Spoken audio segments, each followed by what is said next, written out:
Recently, I took a trip out to Maymont Park to visit an old friend of mine, a bobcat that lived in a cage out there.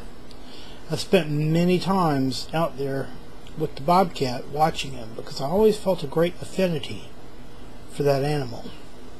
But this trip was going to be a little different.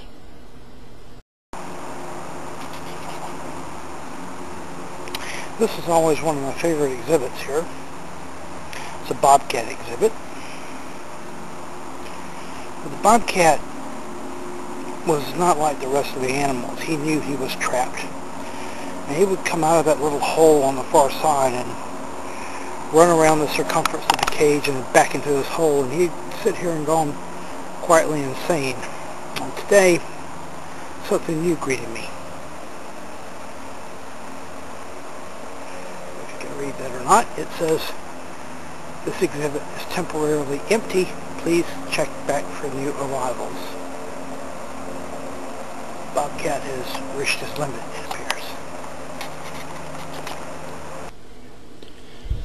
Bobcats are, because of what they are, animals that run. They run along the forest floor. They run through the grasslands that surround the forest. They run through the clearings. That's how they hunt. That's how they capture their prey. On occasion, a bobcat can and will climb a tree. Maybe to get a few eggs, this or that, maybe to get a better vantage point to hunt from.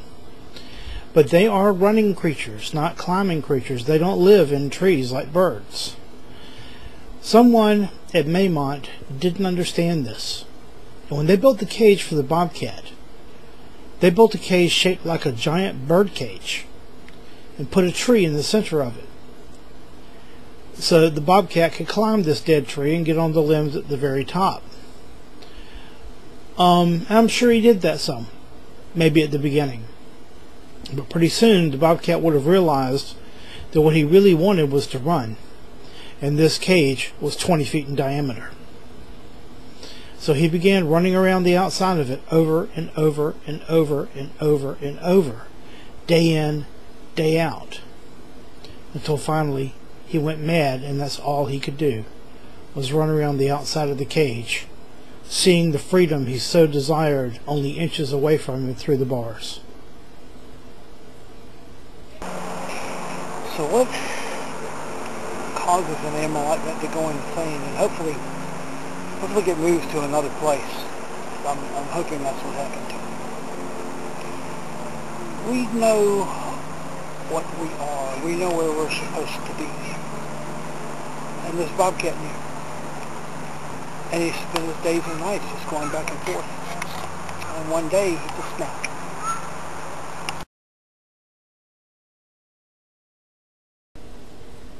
So can we learn from this bobcat who gave his life because of this lesson?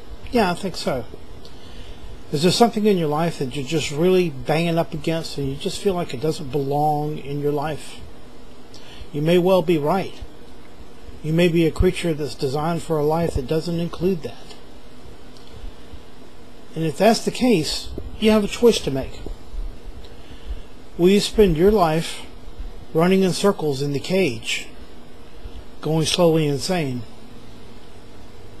Or will you instead break out and run like you were meant to? Worth thinking about.